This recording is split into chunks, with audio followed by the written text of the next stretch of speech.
자, 다음은 신경림 선생님의 농무입니다.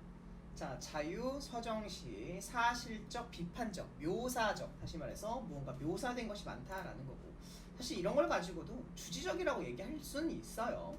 그리고 농무다라는 거. 자, 농무가 뭐겠어요? 농사를 하는 사람들이 추는 춤쯤 되지 않을까요? 농무.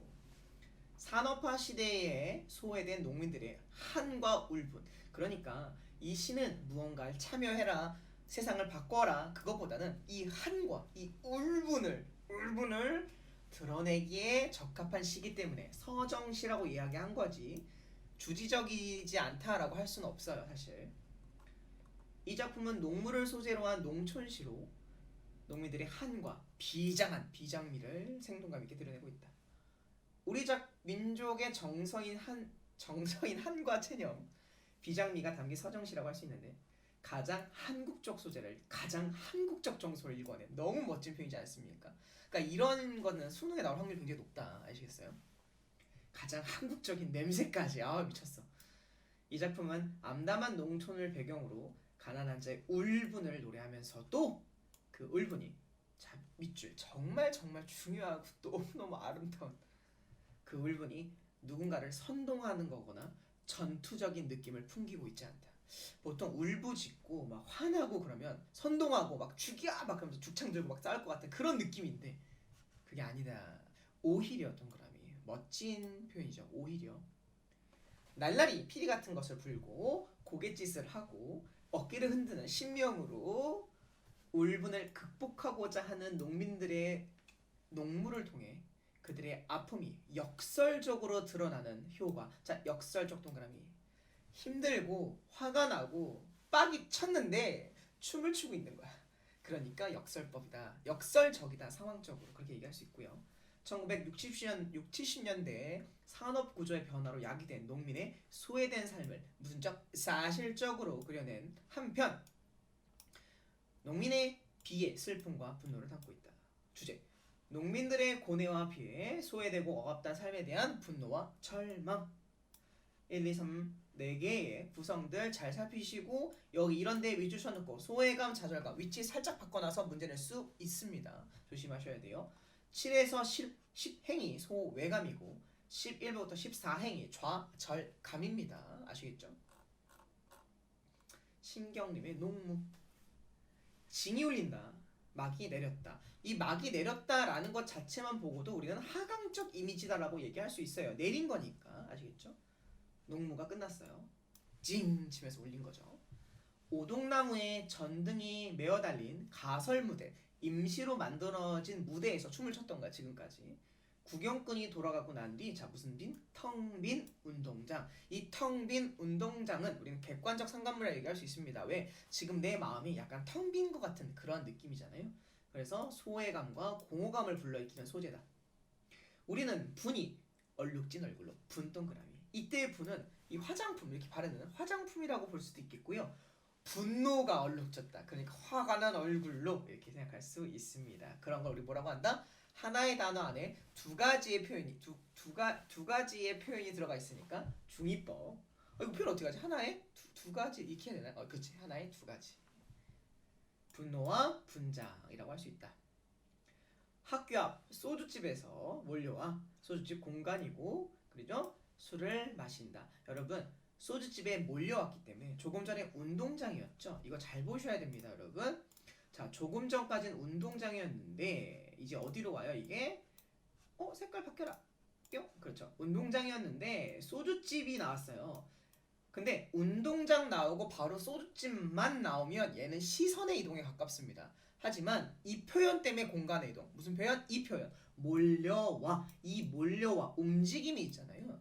시선의 이동과 공간의 이동의 가장 큰 차이점은 동작, 동사, 움직임이 있냐 없냐로 나타나게 됩니다. 이 앞에 있었던 폭포에서 제가 뭐라고 그랬냐면, 공간의 이동이 나오려면, 공간의 이동이 역동적이라는 단어가 나오려면 동작, 동사가 나와야 된다고 얘기했던 것처럼, 공간의 이동이 나오려면 동작, 동사라는 몰려온다라는 표현이 있어야만 얘는 공간의 이동이 되고, 이러한 오르다, 내려가다, 혹은 몰려온다, 가다, 이런 동작, 동사가 없으면 우리는 시선의 이동으로 처리할 수밖에 없습니다. 그러면서 뭐 하겠어요? 답답하니까 술을 한 잔 마시겠죠. 술을 마신다. 여러분들은 언제 술을 마시십니까? 아, 이거 마시면 안 되지? 그렇지. 아직 안 되는구나. 오케이. 재수생 형님들, 누나들 언제 드세요? 보통 기분이 나쁘거나 빡칠 때 드시죠? 근데 선생님도 옛날에 20살 땐 그랬는데 어느 순간 약간 룰을 바꿨어요. 어떤 룰을 바꿨냐면 기분이 나쁜 상태에서 술을 마시니까 자꾸 사고를 치는 거야. 막 누구랑 막 자꾸 싸우려고 그러고 막 시비 걸려고 그러고 막 안 좋으니까 막 표정도 안 좋고. 그래서 저는 기분이 조금이라도 안 좋으면 술을 한 잔도 안 마셔요. 한 잔도 안 마셔요. 그게 제 룰이에요. 대신에 그럼 술 언제 마시느냐? 너무 기분이 좋을 때. 너무 해피한 거야. 막 세상이 너무 아름다울 때. 막 예를 들면 대학교 합격했을 때, 대학원 합격했을 때, 아니면 뭐 월급이 많이 들어왔을 때, 이럴 때, 아니면 학생 수가 막 몇백 명씩 늘어났을 때, 그때 너무 기분이 좋으면은 그때 술을 마셔요. 그러면 사고도 안 치고 기분도 좋고 좋은 얘기만 주로 얘기해 줄 수 있기 때문에 그런 것 같습니다. 아시겠죠? 여러분들도 이러한 술을 마시는 룰을 정하면 좋을 것 같아요. 그래서 저는 술 마시고 사고 쳐본 적이 한 번도 없어요.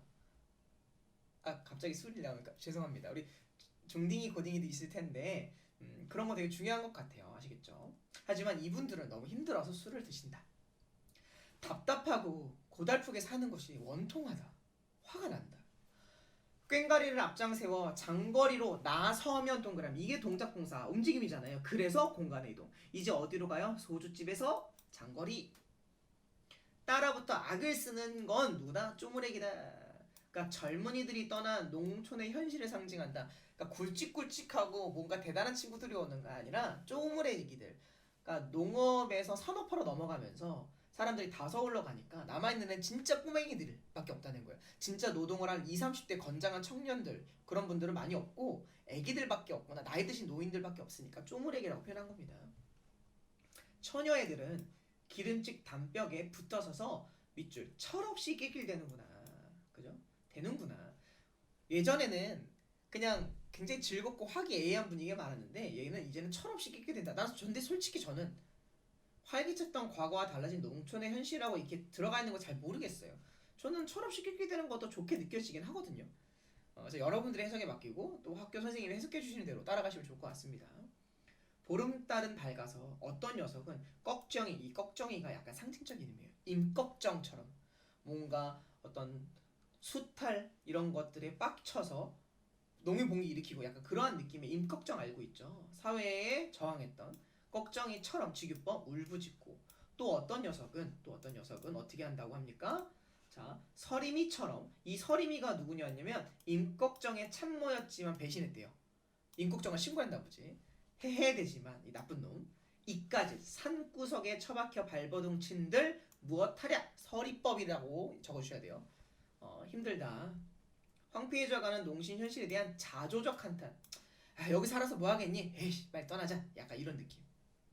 비료값도 안 나오는 농사 따위는 아예 여편네에게 맡겨두고 약간 여편네 여자를 약간 네가티브하게 바라보는 그런 시선이 있는 것 같아요. 조금 그렇네요. 쇠전을 거쳐서 도수장 앞에 돌아올 때 계속 공간에 이동하고 있죠. 방금 장거리에서 어디로? 쇠전으로, 그 다음에 도수장으로. 우리는 점점 신명이 난다. 이 부분 동그라미 역설적 표현이에요. 기분이 나.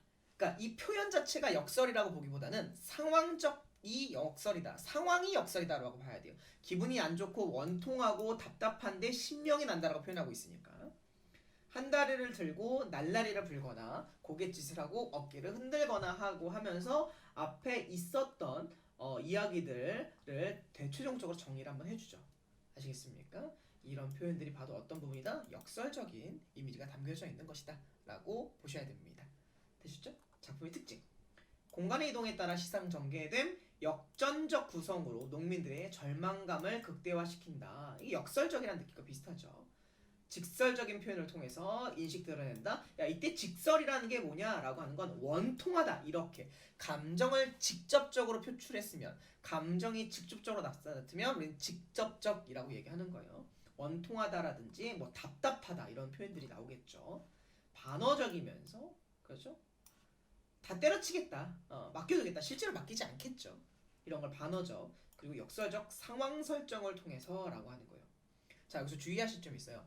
역설법이 나왔느냐라고 했을 때 학교 선생님 중에 역설법이 없다라고 가르치는 분도 계시고 역설법이 있다라고 가르치시는 분도 계세요. 그래서 이 신경림 선생님의 농물을 볼 때 이 역설법인지 역설적 상황인지 이런 것을 정확하게 학교 수업 시간에 귀담아서 듣고 문제 푸셔야 됩니다. 이거는 기준이 없어요. 해석하는 사람마다 다르기 때문에 그렇게 생각할 수밖에 없습니다. 아시겠죠? 꼭 기억하셔야 됩니다. 자, 넘어갈게요.